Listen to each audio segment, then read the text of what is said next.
how's it going, everybody? Dustin Tippett here, financial advisor with Jazz Wealth. And I had to press record. I've been sitting here trying to make these videos, but I've been snacking on candy. Look at these things. These things are awesome, by the way. These are Paradise Blends, Airheads. Oh my gosh. I just finally had to say, just record, bud. Otherwise, you're just going to sit here and make videos. Hey, anyways, we're normally very professional financial advisors, and hope you'll check us out at Jazz Wealth, but we do like our candy. I had actually kind of an interesting couple of days. I'm going to be sharing this week some of the different planning things that we've done for customers lately. I had a customer say, here's what I want to do. I realize I want to save for retirement, but I also know that I'm not going to be in this house forever. They just bought a house. And so they said, couldn't I just sell it and use some of the equity for retirement? How do we count that? So we're going to take a look here. We actually put up a little sample customer here to kind of mock simulate this, or whatever you want to call it.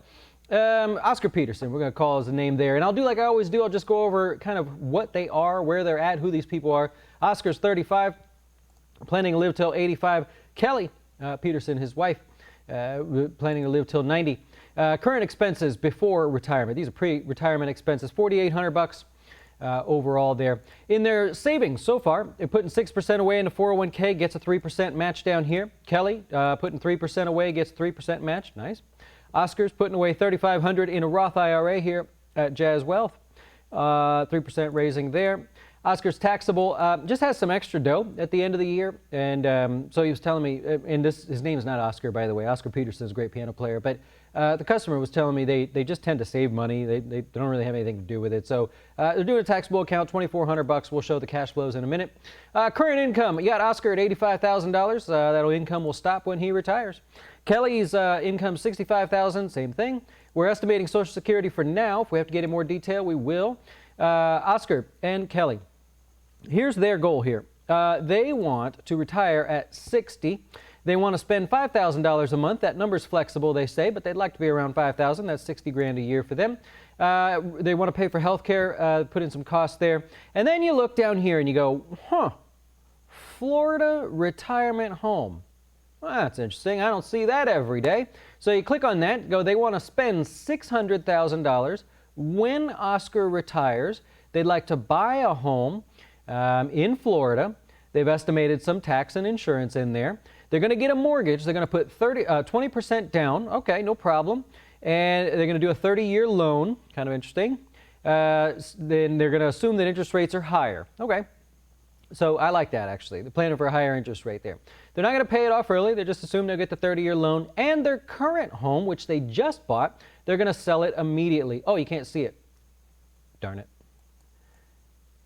Oh, come on. There it is. So down here at the bottom. Current home, they're going to sell immediately. Okay, so I'm going to go back into this here. And what they're saying, remember, is we want to save some for retirement. Then we're going to have our home paid off. And we want to use some of it to buy a new home in retirement, maybe a condo in Florida. They assume $600,000. But then can't we just keep the rest of the cash, and won't that cash count towards our retirement? Will it help us out or will it not? So just to verify here, we've got a couple bank accounts, $33,000 in total. You got a little debt there, 16 on a Visa, 18 on a credit card, no problem.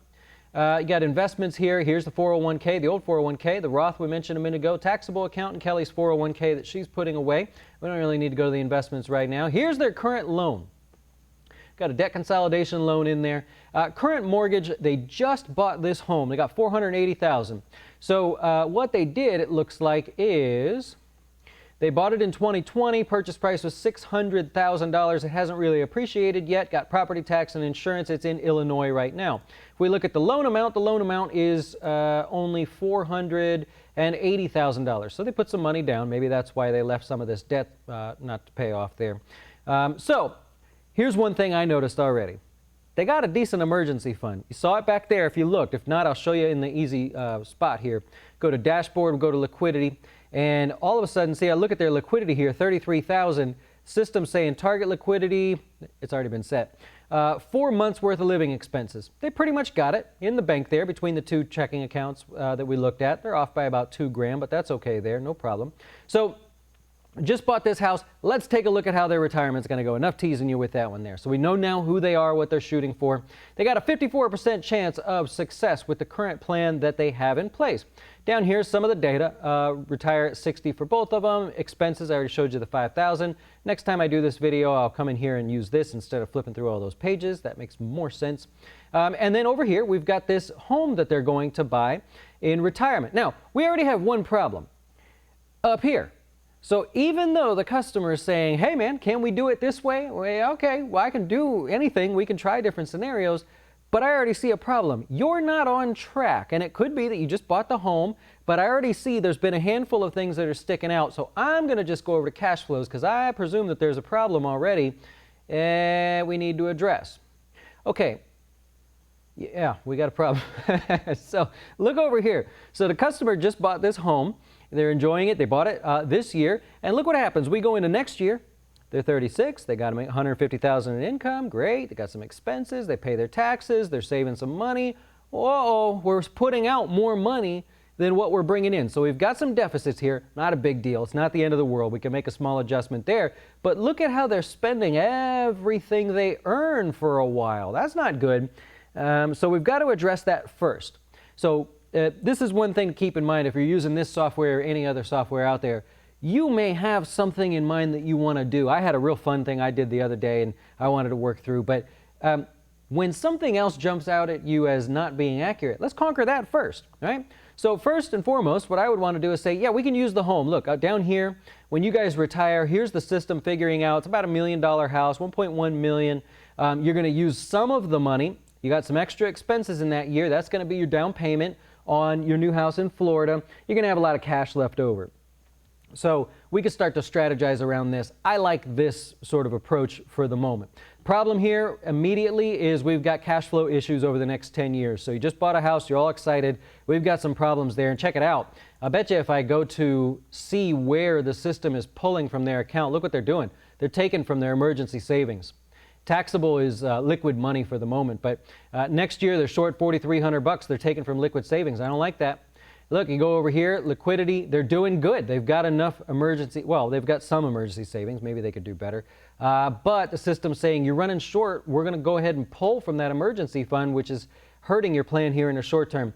I don't like that. What I did is I went over and just saw where are we going to have to withdraw to make him whole each year. And so it's going to take it from savings there. That's not good. Okay, bottom line, moral of the story here today is, yes, you can use your house's equity, presuming that it's a house that you're going to downsize in. You can, of course, model that in any software. Your advisor can do it with you if you're not working with us.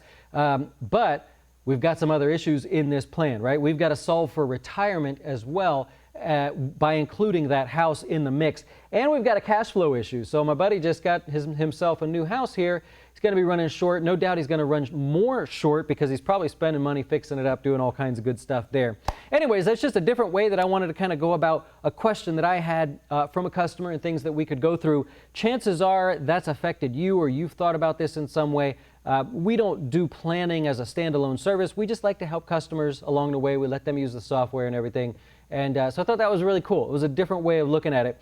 Coming up on Wednesday, what I'm going to cover is should you, this customer wants to stop investing altogether and pay off their income properties. They got 2 income properties, and they want to know if it's better for them to continue to invest or if it's better for them to stop investing, use that money to pay off the income property so that they can have a debt-free kind of scenario in retirement.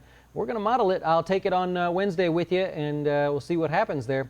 Thanks for watching. I appreciate the help today. A little bit all over the place. I got you. I'm sorry. I just thought that was a cool thing to share and wanted to share it. And I'm all hopped up on these freaking Airheads, man. These are incredible. Enjoy the rest of your day. Thanks so much. And if you happen to hit the subscribe button a million times because you're hopped up on candy as well, I understand. These things happen.